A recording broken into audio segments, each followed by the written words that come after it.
어린이로부터 시작해서 우리 모든 성도가 한 주제로 같이 하나님의 말씀을 묵상하고 또 말씀을 배우고 실천하는 그런 프로그램이거든요. 그래서 오늘은 하나님께서 사람을 창조하시고 하신 말씀이라고도 볼 수 있고 명령이라고도 볼 수 있습니다. 하나님께서 사람을 창조하시고 그 사람에게 명령하신 내용을 우리가 같이 살펴보도록 하겠습니다. 사람이 진화론에서 이야기하듯이 미생물에서 진화된 존재라면 삶의 목적이 있을까? 목적이 없겠죠. 왜냐하면 원숭이나 사자가 어떤 삶의 목적과 목표가 있느냐라고 하는 겁니다. 원숭이와 사자에게 삶의 의미와 사명이 있을까? 없겠죠. 짐승은 생존 본능, 먹고 생존하고 살아가야 한다는 것, 사실은 그것이 유일한 본능이고 유일한 사명이라고 할 수가 있습니다. 짐승에서 진화되어서 사람이 되었다면 사람으로서의 어떤 본질적인 사명은 없다라고 할 수 있죠. 물론 사람이 나중에 살아가면서 사회에서 정한 규범이라는 것은 존재합니다. 예를 들면 노인을 공경하자, 경로 우대가 있잖아요. 사회가 정한 겁니다. 사회적 합의에 의해서 노인을 우대하는 정책을 하자라고 하는 거죠. 그래서 대중교통에 보면 노인을 위한 좌석도 있고 또 임산부를 위한 좌석도 있고 또 노인을 배려해서 지하철 요금이라든지 공공요금을 또 할인해 준다든지 이게 있죠. 노인들을 우대하자는 것이 사회적 규범과 합의가 되어 있기 때문에 그렇게 하는 것입니다. 그런데 어느 순간에 사회적으로 이게 필요 없다. 노인이 아니고 이제는 어린이가 중요하다. 그렇게 만약에 사회가 합의를 해서 규범을 정한다면 지하철에 경로 좌석은 이제 없어지고 어린이만 앉는 어린이 전용 좌석을 만들어서 놔둘 수도 있겠죠. 이처럼 사회적 규범은 언제든지 바뀔 수가 있는 것입니다. 직장에서 남녀 차별이 우리나라에는 분명히 아직도 완전히 없어지지 못했죠. 남성 중심, 남성 우위. 왜 이런 풍조가 있느냐?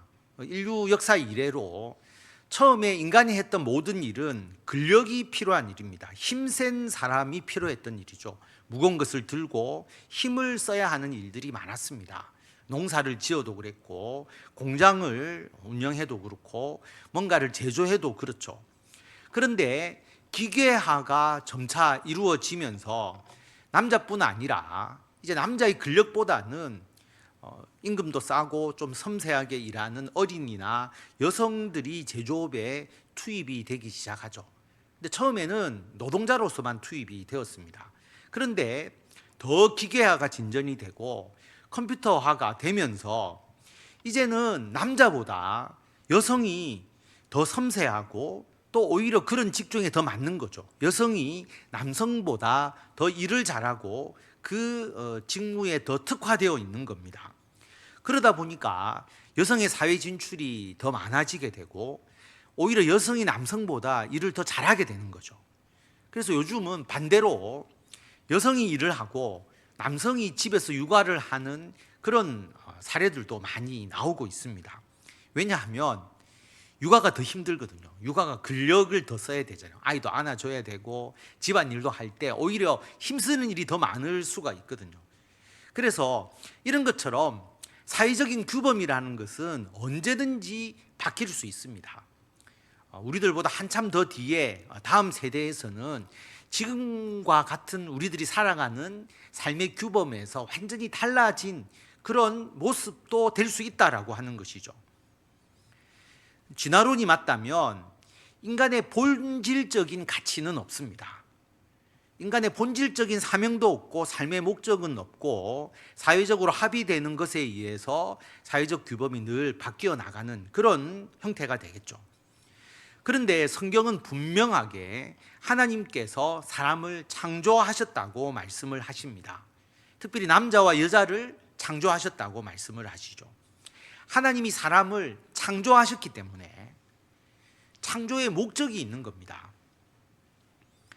우리 뒤에 화면을 비추는 빔 프로젝트가 있죠.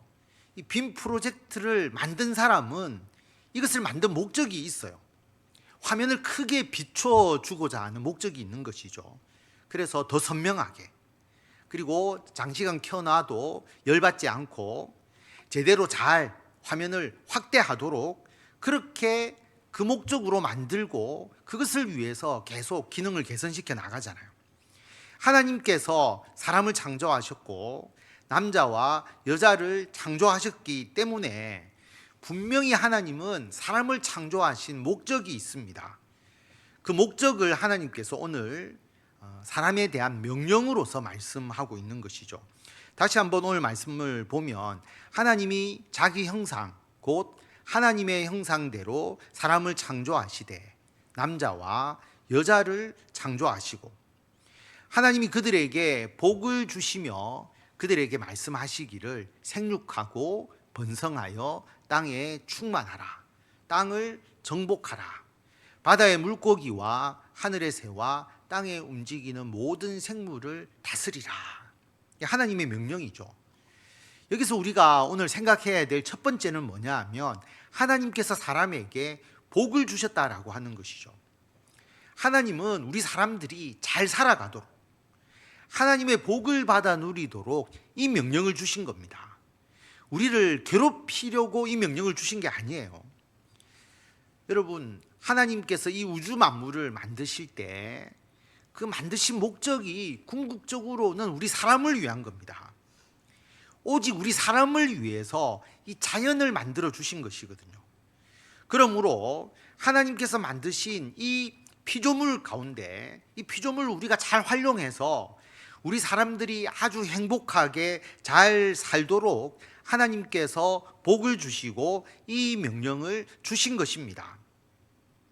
복을 주시면서 우리에게 뭘 하라고 했느냐 하면 오늘 이 말씀 생육하고 번성하여 땅에 충만하라, 땅을 정복하라, 그리고 모든 것을 다스리라, 이 말씀을 오늘 묵상할 겁니다. 내용이 광범위하기 때문에 아주 세세하게 어떤 답을 우리에게 완벽하게 전할 시간은 되지 않고 하나님께서 사람을 창조하시면서 우리에게 명령하신 건데 우리가 이 명령을 잊어버리면 안 되겠죠. 우리들의 삶 가운데서 어떻게 이것을 적용해 나갈 것인지를 한번 다시 생각해 보고 우리들의 삶의 목표와 사명을 다시 점검하는 그런 시간이 되었으면 합니다. 첫 번째로 보면 생육하고 번성하라, 그리고 땅에 충만하라. 이 생육이라고 하는 원문의 의미는 열매를 맺으라라고 하는 의미이거든요. 열매를 맺는 겁니다. 그럼 사람에게서 열매를 맺는다는 것은 자식을 낳는다는 의미죠. 그래서 자식을 낳아서 번성하라. 자식을 낳아서 번성하라는 것은 인구가 늘어나도록 해라. 이게 너희들에게 복이다. 그렇게 말씀을 하시는 거죠. 예전에 시골집에서 살던 분들 살아보면 압니다. 왜냐하면 시골집 잠시만 비워두면 금세 폐허가 되어버리거든요. 시골집이 아니라 모든 집이 다 그렇습니다. 특히 시골집은 더하죠. 자연에 많이 노출되어 있으니까.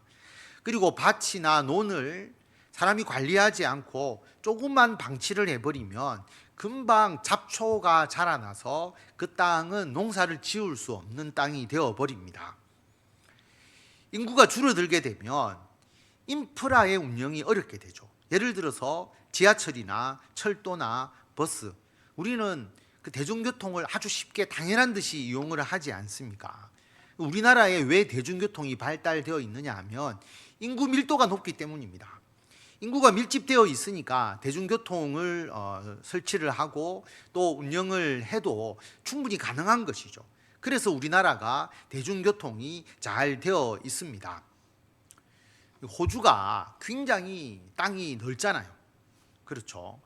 거의 한 나라가 한 대륙을 다 차지하고 있으니까. 그런데 그 호주를 개발할 때에 그 처음에 그 나라를 설계했던 분이 이 넓은 땅덩어리에 사람들이 흩어져 살면 살 수 없다. 그래서 호주는 여러분 잘 보시면 가운데 부분은 완전히 전혀 사람의 손이 닿지 않는 땅, 그걸 아웃백이라고 이야기를 하죠. 아웃백이고 그 다음에 몇 도시만 아주 밀집적으로 개발을 합니다. 그 도시는 인구 밀도가 굉장히 높죠. 그러니까 여러 가지 사회 인프라를 구축을 하고 나머지는 쓰지 않는 땅으로 다 내버려 두고 있습니다. 그래야 사람이 살 수가 있는 것이죠. 이게 도시 개발의 전략이었는데 굉장히 탁월한 안목이었습니다. 그래서 호주가 땅은 넓지만 그 사회적 인프라도 잘 돼 있고 나머지는 그냥 자연 그대로를 그대로 놔두는 것이죠. 여러분 출애굽기 23장에 보면 하나님께서 가나안 민족을 쫓아내고 이스라엘 백성들에게 가나안 땅을 차지하도록 하시잖아요. 그런데 하나님께서 가나안 민족을 빨리 다 쫓아내지 않겠다라고 말합니다. 이스라엘 백성들이 땅을 차지하면 조금씩 가나안 민족이 밀려나가듯이 나가거든요. 싹 쫓아내고 그들이 일시적으로 차지하면 좋을 것 같은데 하나님께서 왜 가나안 민족을 한꺼번에 쫓아내지 않느냐, 그 이유를 이렇게 말씀을 하십니다. 한꺼번에 다 쫓아내버리면 그 땅이 황폐하게 된다. 들짐승이 번성하게 된다. 들짐승이 너희들을 해할 거다. 지금은 들짐승에 대해서 별로 여러분들이 두려움이 없지만 예전에 들짐승이 많을 때는 사람이 들짐승에게 잡아먹히거나 해침을 당할 수가 있잖아요. 그러니까 땅이 황폐하게 되어서 마을이 사라지고 들짐승이 번성하게 되면 너희들이 해함을 입을 거다. 그래서 1년 안에는 그들을 내 앞에서 쫓아내지 않는다. 그대로 놔둔다는 거죠. 너희들이 번성해서 그 땅을 기업으로 얻을 때까지 내가 그들을 너희 앞에서 조금씩 쫓아낼 거다. 황폐되어 버린 가나안 땅을 이스라엘 백성들이 차지해봐야 아무 소용없지 않습니까? 하나님의 아주 세심한 배려죠. 너희들이 번성해서 그 땅을 차지할 능력이 되면 조금씩 확장해서 너희들이 그 땅을 폐허가 되기 전에 인수해서 그 땅을 활용할 수 있도록 해주겠다라고 말하는 것이죠. 사람이 살지 않으면 순식간에 땅이 폐허가 되어버리기 때문입니다. 그래서 하나님께서 생육하고 번성해라. 그리고 남자와 여자를 창조하신 것은 하나님께서 자녀를 통해서 그리고 이러한 복을 통해서 번성하며 그 땅에 충만할 수 있도록 해주시는 거죠. 그런데 지금 전 세계적으로 특히 우리나라에서 이것이 흔들리고 있잖아요. 저출산 뿐만 아니라 무출산, 아예 출산을 하지 않는 경우. 그런데 이것을 바꾸려면 결혼과 출산이 하나님께서 주신 복이다라고 하는 그 복의 의미가 다시 깨달아져야 합니다. 요즘 우리나라에서처럼 인구가 줄면 안 된다, 애를 낳아라, 이게 마치 의무나 규제처럼 되어버리면요, 그게 오히려 더 반발심만 불러오는 거죠. 결혼과 출산이 왜 복되느냐, 이게 왜 하나님께서 주신 복이냐, 이 복임을 진정으로 알게 될 때에, 그래서 결혼과 출산이 기쁨이 되고 하나님의 복과 은총이 되는 거잖아요. 그래서 지금 이 시점에 우리 교회와 그리스도인들은 하나님께서 주신 이 생육과 번성의 복, 이게 사회적인 것, 국가적인 것뿐만 아니라 개인에게도 주신 복, 개인에게 가정을 주시고 자녀를 주심으로써 우리들에게 내려주시는 이 복의 의미를 다시 한번 일깨워져야만이 하나님께서 명령하신 생육하고 번성하여 땅에 충만하라라고 하는 이 명령을 모두가 기쁘게 행할 수 있게 되는 것이거든요. 생육하고 번성해야, 인구가 늘어나야 땅에 충만할 수 있습니다. 모든 땅에 우리가 다 충만할 수는 없잖아요. 사람이 모든 땅에 다 살 수는 없잖아요. 그래서 호주처럼 우리도 잘 보면 우리나라가 산이 대부분이기 때문에 사람이 살 수 있는 곳, 마을과 도시를 이루면서 살아가고 전 세계가 다 그렇습니다. 왜냐하면 땅에 충만해야 땅을 정복하고 다스릴 수가 있거든요. 여러분 한번 생각해 보십시오. 밀림에, 아주 큰 밀림에 사람이 두 사람만 딱 있다고 생각해 보십시오. 그 두 사람이 그 밀림을 다스릴 수가 있을까요? 오히려 자연에 지배당하겠죠. 그래서 인구가 작을 때는 자연을 이겨낸다는 것이 사실상 어렵습니다. 여러분, 사막에 사람이 살 수 있나요? 살지 못한다고 우리가 흔히 생각하잖아요. 그런데 사막에 사람이 살도록 바꾸죠. 아랍도 그렇고 특히 이스라엘, 인구가 늘어나면서 이스라엘 땅을 정착하고 개발하면서 사막을 개발합니다. 이스라엘 땅의 대부분이 네게브 사막 지대거든요. 사람이 살 수 없는 곳이에요. 그런데 그곳에 농사를 짓고 사람이 정착하도록 그 사막을 개발하게 됩니다. 이스라엘 초대 총리가 어떤 방법을 썼느냐 하면 호수, 많이 볼 겁니다, 여러분. 이렇게 검은색 호수에다가 구멍을 내어서 시간마다 물을 공급해 주는 거죠. 그러니까 사막인데 그 호수에서 나오는 물을 통해서 사막에 나무가 자라고 농사를 짓고 거기서 사람이 살 수 있도록 하는 것이죠. 그래서 두바이라든지 아랍 지역, 이스라엘 지역에 여러분 그 사막 지대에 보면 분명히 비도 내리지 않는 곳인데 나무가 자라고 있거든요. 자세히 보면 전부 다 검은 호수가 다 배치가 되어 있습니다. 그래서 때에 따라서 물을 공급해 주니까 그 사막에 도시가 생기고 나무가 생기고 살아갈 수 있도록 하는 것이죠. 그럼 물이 공급되려면 수로가 있어야 될 것이고, 그리고 수도가 생기고, 그리고 전기가 공급되는, 그래서 사막이 샘이 있는 곳으로 바뀌어지는 겁니다. 여러분, 이사야 41장에 보면 하나님께서 이스라엘에 대한 예언에 보면 이런 말씀이 나오거든요. 내가 헐벗은 산에 강을 내겠다. 골짜기 가운데 샘이 나게 하고, 광야가 못이 되게 하고, 연못이 되게 하고, 마른 땅이 샘 근원이 되게 할 것이다. 이것이 갑자기 하늘에서 탁 떨어져서 뭔가 샘이 되고 그 다음에 물이 나오고 이런 개념이 아니라 하나님께서 주신 그 땅에서 결국 사람들이 살아가면서 그 사막지대와 같았던 그 이스라엘 땅이 사람이 살아가는 땅으로 변하도록 해주겠다라는 하나님의 말씀이잖아요. 그래서 이어서 보면 내가 광야에는 백향목과 시띠나무와 화석류와 들감람나무를 심고 사막에는 잣나무와 소나무와 황량목을 함께 두리니, 하나님이 심는다고 되어 있지만 하나님이 나무 심어 주시는 건 아니잖아요.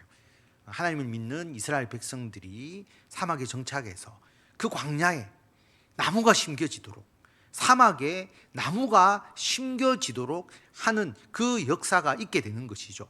그래서 20절에 보면 뭐라고 말하느냐 하면 무리가 보고, 사람들이 보고 하나님의 손이 지으신 바다, 이스라엘의 거룩한 이가 이것을 창조하신 바인 줄 알며 함께 헤아리며 깨달으리라. 하나님께서 이스라엘 백성들을 통해서 사막에 나무가 심겨지게 하고 농사를 짓게 하고 사람이 거주하는 것으로 바꾸어 주셨다는 거죠. 그게 하나님께서 주신 복입니다.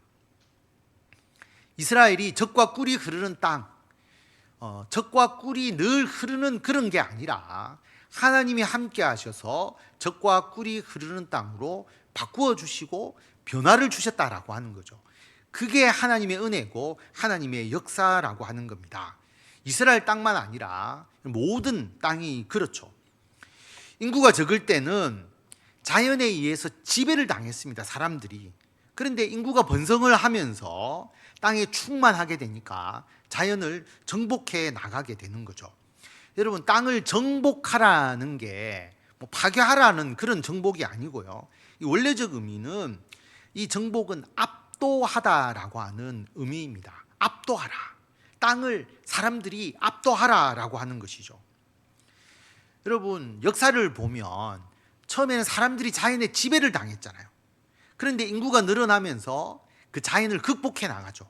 하나씩 하나씩 자연을 이겨내는 과정을 거쳐서 오랜 세월 동안 마을이 생기고 또 도시를 만들면서 사람들이 편하게 살 수 있도록 이 체제를 갖추어 나가게 됩니다. 이게 인구가 늘어나기 때문에 이게 가능한 거죠. 인구가 줄어들어 버리면 이 도시의 인프라가 언젠가는 무너지게 되어 있습니다. 그래서 정복을 잘못 이해하는 분들은, 비그리스도인들이 이 땅을 정복하라는 것을 굉장히 비판적으로 이야기를 하는데, 이것은 하나님께서 우리에게 주시는 복입니다. 그리스도인에게만 주는 게 아니라 모든 인류에게 주시는 복인 거죠. 그래서 여러분, 다시 우리가 어릴 때만 하더라도 우리나라에서 비가 오지 않으면 농사가 가물어서 먹지 못하는 시대가 분명히 있었다라고 하는 것이죠. 여러분, 그때로 우리가 돌아가는 것이 좋은 게 아니지 않습니까? 그렇잖아요. 그리고 안정적으로 물을 공급할 수 있는 시스템을 만들어 놓는 것, 그 다음에 안정적으로 전기가 공급되게 하는 것, 이것은 하나님께서 우리에게 주신 복이고 우리가 그렇게 만들어 나가는 거죠. 땅에 충만하고 땅을 압도해 나가는 겁니다. 우리가 자연의 지배를 당하고 살아가는 것이 하나님께서 주시는 복이 아니고 우리가 땅을 정복하는 거죠. 정복한다는 말은 땅을 압도해야 한다라고 하는 것입니다. 근데 이것이 너무 지나치게 되면 하나님의 창조 질서를 우리 사람이 파괴해 버리는 거죠. 그래서 하나님께서 다스림에 대해서 이야기를 하십니다. 여러분, 이 도시라고 하는 것이 우리가 참 살기 편하도록 인간이 하나님께 주신 지혜를 가지고 만들어 나가는 것도 있지만, 이게 자칫 잘못하면 도시 인프라가 너무 잘 돼 있기 때문에 하나님이 필요 없다, 하나님 없이도 우리 인간의 힘으로 충분히 잘 살 수 있다, 우리는 자연의 모든 것을 극복하고 어떤 창조의 피조물로서의 제약 없이 우리가 완벽하게 살아갈 수 있다, 이렇게 생각해 버릴 수가 있거든요. 그래서 창세기 11장에 보면 바벨탑 사건이 나오잖아요. 하나님께서 흩어져서 땅을 정복하고 번성하라고 했는데 이걸 거부하잖아요. 그 사람들이 동방으로 옮기다가 시날 평지를 만났는데 거기서 그들이 성을 건설을 합니다. 벽돌을 만들어서 견고히 굽자.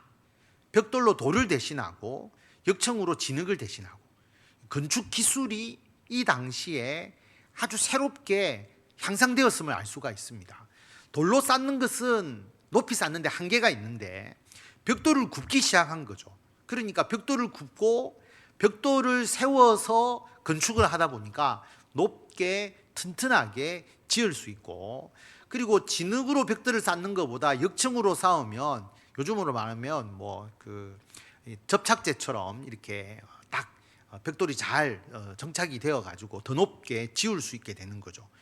인간의 기술과 건축 기술이 발달을 한 것입니다. 그러자 어떤 말을 하느냐 하면 성읍과 탑을 건설하자, 도시화를 하는 거죠. 그리고 그 도시의 중심에 그 도시의 상징인 높은 탑을 세우는 겁니다. 그래서 그 탑 꼭대기를 하늘에 닿게 하고 우리 이름을 내자. 하나님을 믿는 게 아니고 우리 인간의 기술, 인간의 능력을 앞세우는 거죠. 그래서 우리가 하나님은 땅을 정복하고 흩어져서 땅에 충만하라고 했는데 우리 흩어지지 말자, 모이자, 그렇게 이야기를 한 거죠. 이 바벨이 하나님을 대적하는 도구가 됩니다. 다시 말하면 이 도시라는 것이 하나님을 더 잘 섬기고 하나님께 주신 그 기술과 지혜로서 우리 인간에게 생육하고 번성하고 충만할 수 있는 도구가 되기도 하지만, 이 도시가 하나님을 대적하고 인간 중심으로 살아가는, 그래서 도시가 향락에 빠지고 우리 인간의 욕망과 인간의 모든 죄악을 분출하는 그런 도구가 되기도 하잖아요. 그래서 하나님께서 이 땅을 압도하는 것뿐만 아니라 우리에게 명령하시는 게 뭐냐 하면 다스리라라고 하는 겁니다. 압도하는데 그치지 말고 이 땅을 우리가 다스려야 한다는 것이죠. 그럼 다스리려면 그냥 다스립니까? 어떤 법대로 다스려야 하잖아요. 어떤 질서를 유지하면서 다스려야 되는 것이죠. 어떤 사람이 우리나라를 다스리는데 그럼 갑자기 우리나라의 모든 사유재산 제도를 다 철폐한다. 그리고 이제부터 집단 생활을 해라. 그리고 배급을 받아서 생활해라.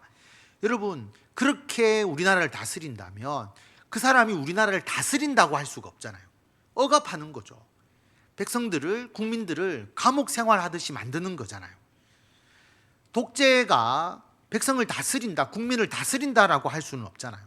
반발하는 사람 다 처형시키고 처벌하면 그게 다스림이 아니지 않습니까? 다스림이라고 하는 것은 어떤 질서와 규범 속에서 다스려 나가는 것이거든요. 하나님께서 바다의 물고기, 하늘의 새, 땅에 움직이는 모든 생물을 다스리라라고 하는 것은 하나님의 창조 질서라고 하는 것이 전제되어 있습니다. 이 창조 질서 속에서 우리가 세상을 이끌어 나가야 한다라고 하는 거죠. 그래서 우리는 이 땅에서 생육하고 번성하고 충만하고 이 땅을 정복해 나가는, 압도해 나가면서도 우리는 아주 지혜롭게 이 땅을 다스려 나가야 하는 겁니다. 우리가 세상을 다스린다, 우리의 뜻이 아니라 하나님의 법대로. 이 동물을 다스릴 수도 있고요, 오히려 동물에게 지배를 당할 수도 있습니다.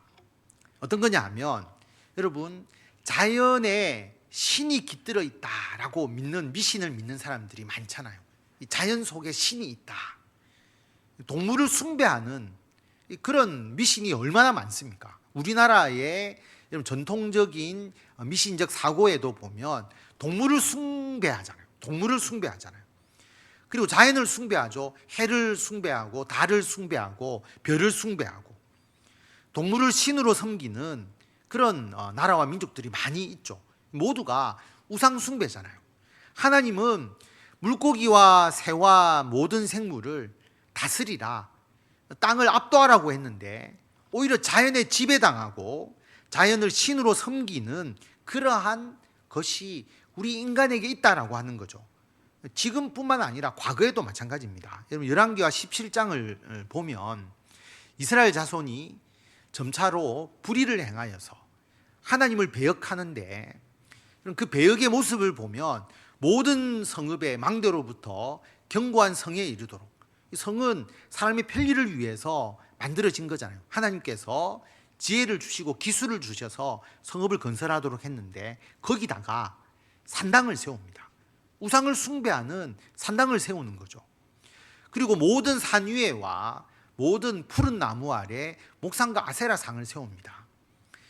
여러분, 큰 고목나무, 푸른 나무가 있으면 그 나무 밑에 우상을 세워놓고 비는 거죠. 그 나무에 혼이 깃들어져 있고 나무에 신이 있다고 생각하는 겁니다. 그 다음에 산 위에 가면 뭔가 자연의 그 신비로움이 있으니까 자연을 숭배하는 거죠. 우상을 숭배하는 겁니다. 이스라엘 때도 있었고 그 이전에도 있었고 지금도 아직 있는 것이죠. 우리 인간의 죄된 본성이 이런 부분이 있다라고 하는 것입니다. 그래서 11절에 보면 여호와께서 그들 앞에서 물리치신 이방 사람같이 그곳 모든 산당에서 분향하고 악을 행하여서 하나님을 경노하게 하였다. 또 우상을 섬겼으니 여호와께서 그들에게 행하지 말라고 말씀하신 일이다. 하나님이 사람을 창조하시면서 이렇게 명령하셨는데, 땅을 정복하고 모든 걸 다스리라고 했는데 오히려 그 피조물을 신으로 숭배하고 거기에 지배당하고 있으니까 하나님이 경노하실 수밖에 없는 것이죠. 너희들 그렇게 하지 마라, 우상을 숭배하지 마라, 그렇게 이야기를 하셨는데 듣지 않으니까 하나님께서 심판하는 것이죠. 여러분, 이 다스림이라고 하는 게 굉장히 중요합니다. 시간이 없어서 상세하게 말할 수 없지만, 우리 인간이 이 세상을 다스리느냐, 피조물을 다스리느냐, 아니면 우리 인간이 피조물에게 지배를 당하느냐. 우리가 뭘 지배를 당해라고 말하지만 지금도 미신을 믿고 또 어떤 그 동물이나 자연을 숭배하는 사람이 있을 뿐만 아니라 이제는 그보다 더 다스림, 지배당하는 부분들이 있을 수 있죠. 예를 들어서 과학기술, 요즘 AI가 화제잖아요. 인공지능은 분명히 피조물이 우리 사람이 만든 것이고 피조물인데, 여러분, 우리가 그걸 통제하지 못한다면, 통제라는 것이 우리가 그걸 다스려 나가는 거잖아요. 그러면 예속되어 버리는 겁니다. 지금 가장 대표적으로 많이 언론에서 나오는 게 가짜 뉴스. 인공지능이 뉴스를 만들어내는데 너무나 똑같다는 거죠. 그래서 이게 진짜 일어난 일인지 아닌지를 구분하기가 어렵다. 이번에 이란하고 이스라엘이 한 번도 서로가 본토를 공격하지 않았는데 이스라엘과 이란이 처음으로 본토 공격이 있었잖아요. 물론 서로가 정보를 주고 확전하지 않도록 다 이제 마무리가 되었지만, 많은 전문가들이 한번 본토를 공격을 한번 한 전례가 있으면 두 번째는 훨씬 쉽다라고 하는 거죠. 그런데 의도되지 않게 잘못된 정보, 예를 들어서 뭐 이란이 이스라엘을 공격했다든지, 그런데 그게 말로만 전해지는 게 아니고 영상을 너무나 교묘하게 인공지능이 만들어서 실제처럼 그렇게 보이도록 만드는 거죠. 우발적으로 큰 전쟁이 일어날 가능성이 이제는 상존하게 된다라고 말하잖아요. 그래서 뭐 가짜 뉴스, 이건 뭐 일반적인 것이고요. 이 AI가 여러 가지로 통제하는, 그래서 요즘 전쟁이 하도 뭐 국제적으로 많이 일어나니까 로봇이 전쟁할 수 있도록, 로봇이 자기가 판단해서 총을 쏘고 전쟁하도록 그런 기술들이 자꾸 만들어진다라고 하는 것이죠. 그래서 요한일서 5장에 보면 이 말씀이 있습니다. 또 아는 것은 우리는 하나님께 속하고 그리스도인은 하나님께 속했는데 온 세상은 악한 자 안에 처한 것이며, 이걸 현대인의 성경에는 우리 그리스도인들은 하나님께 속하였는데 온 세상은 마귀의 지배 아래 있다라고 말하거든요. 이게 영적인 의미의 표현이죠. 실제 마귀가 뭐 지배하고 통제한다는 게 아니라 이 세상에서 일어나는 일은 사탄에 의해서, 인간의 죄악에 의해서, 마귀에 의해서 일어나는 일들이 충분히 있다라고 하는 거죠. 그런데 우리는 하나님께 속했으니까 우리가 분별하고 이 세상을 올바로 다스려 나가야 되는데, 우리가 통제하지 못하면 악한 자의 의도대로, 마귀의 사탄의 의도대로 이 세상이 잘못되어 갈 수 있다라고 하는 것이죠. 그래서 이 말씀을 세상은 마귀의 지배하에 있다, 우리가 어쩔 수 없다, 이게 아니고 우리 그리스도인들이, 우리들이 이 세상의 악을 통제하고 악이 확산되지 않도록 모든 나라와 국민들이 이것을 행해야 되는 것이죠. 그래서 우리가 생각하고 판단해서 문제를 발견하고 개선할 수 있어야 한다라고 하는 겁니다. 그런데 여러분, AI 속도가 굉장히 빠르다면, AI의 기술 진보가 너무 빨라서 인간이 통제할 수 없을 정도로 AI가 너무 빨리 개발하는 것이죠. 그러면 이 AI가 만들어졌을 때 우리 사회에서 일어나는 여러 가지 문제, 이게 뭔지, 우리가 이것을 어떻게 통제하여서 인간에게 해를 끼치지 않도록 할 것인지를 충분히 논의하고 결정하지 못한 상태에서 그 기술이 사회에 적용되었을 때 발생하는 문제가 있을 수 있다라고 하는 거죠. 그래서 하나님께서 다스려야 된다는 것을 우리에게 말씀을 하는 겁니다. 우리 뜻대로 다스리는 게 아니라 하나님의 말씀대로 다스려야 된다. 하나님과 함께 다스려야 된다. 우리의 다스림은 하나님과 더불어 다스리는 거거든요. 요한계시록 2장 26절에 보면 이기는 자, 핍박과 박해를 이겨내고 끝까지 하나님에 대한 믿음, 하나님의 일을 감당하는 자에게 만국을 다스리는 권세를 주신다라고 말합니다. 그런데 이 다스리는 권세가 우리 마음대로 다스리는 게 아니고요, 이기는 그에게는 내가 내 보좌에 함께 앉게 하여 주기를. 예수님의 보좌에 우리가 함께 앉는다는 것은 예수님의 통치에 우리가 동참한다는 거거든요. 내가 이기고, 예수님이 이기고 아버지의 보좌, 예수님도 하나님의 통치에 함께 하는 것처럼 우리들도 하나님의 통치에 함께 하도록 해주겠다라고 하는 것입니다.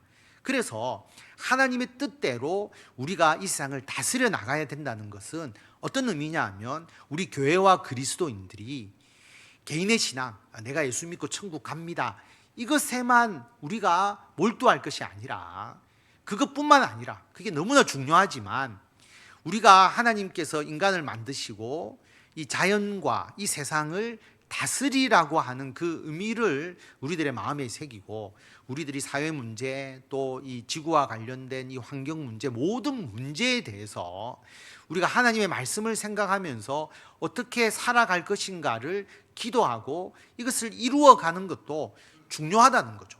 우리에게 주신 하나님의 사명이다라고 하는 것입니다. 그래서 말씀을 정리를 하면, 생육하고 번성하고 충만하고 정복하고 다스리라, 하나님께서 모든 인류에게 주신 지상 명령입니다.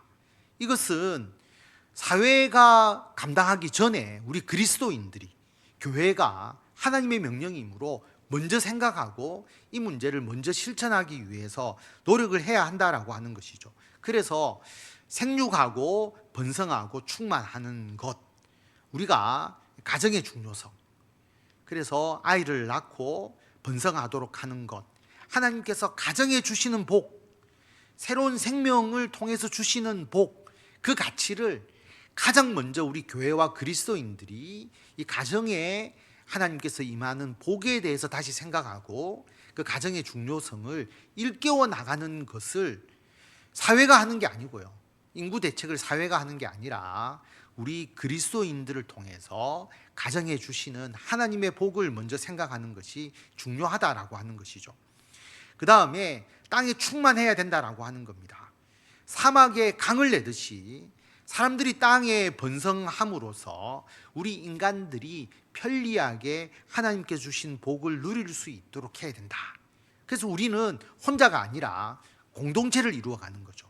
도시 공동체, 나라 공동체.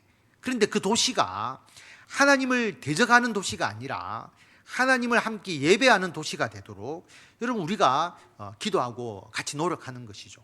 하나님을 예배하는 부산이 되고 이 부산을 통해서 우리가 하나님께 더욱더 가까이 나아가는 공동체가 되도록, 인간의 욕망과 죄악을 더욱더 부추기는 부산이 아니라 모든 사람들이 함께 하나님의 복을 받아 누릴 수 있고 하나님을 예배하는 이 부산이 되도록 노력하는 것, 이게 우리 그리스도인과 교회의 역할이 되는 겁니다. 그 다음에 우리가 자연이나 세상으로부터 지배당해서는 안 된다. 우리가 주인이라는 거죠. 정복해야 된다. 압도해야 된다. 자칫 잘못하면 모든 문명을 거부하고 우리가 처음 하나님께서 세상을 창조하신 처음 자연으로 돌아가자, 자연주의, 이게 굉장히 믿음이 좋은 것 같지만 하나님의 명령을 완전히 퇴보시키는 거잖아요. 하나님은 사람을 만들어서 땅을 정복하고 다스리고 발전되도록 하셨거든요. 기술도 발전하고 우리 그리스도인들이 지식도 발전하고, 그래서 우리 기독교인들 또 우리 크리스찬 또 기독교 국가에 의해서 과학과 문명이 발전하게 되었거든요. 그런데 이걸 퇴보해서 모든 기술 문명이나 이런 것을 거부하고 창조의 처음으로 돌아가자, 그럼 이것은 하나님의 명령을 거부하는 겁니다. 잘못된 것이죠. 그래서 우리 그리스도인들은 도시와 인류를 위해서 일하는 모든 직업과 그 사업, 이것을 아주 소중하게 여겨야 하는 것입니다. 우리가 세상의 빛이다 소금이다 라고 하는 이것, 여러분 원시로 돌아가는 것이 아니라 하나님께서 주신 이 지혜와 지식을 통해서 이 세상을 더욱더 아름답게 하나님의 영광을 나타낼 수 있도록 충만하게, 그리고 땅을 압도해 나가는 그것을 행해야 되는 것이고, 그래서 우리 그리스도인들의 직장생활, 사회생활, 이게 굉장히 중요한 것이죠. 그게 우리들이 하나님의 영광을 위해서 더 쓰임받고 하나님의 일을 감당하는 것이다 라고 하는 것입니다. 뭐 의료기술이 발달하는 것도 마찬가지고요, 과학기술이 발달하는 것도 마찬가지다 라고 하는 것이죠. 그 다음에 우리가 다스려야 한다라고 하는 겁니다. 세상은 자연도 숭배하고 미신, 동물을 숭배하고 그런 게 있지만 우리는 그렇게 되어서는 안 된다. 그럼 좁은 의미로 반려동물도 우리가 반려동물을 숭배해서는 안 되는 거죠. 이 숭배라는 말이 이상하지만 지배당하면 안 된다는 겁니다.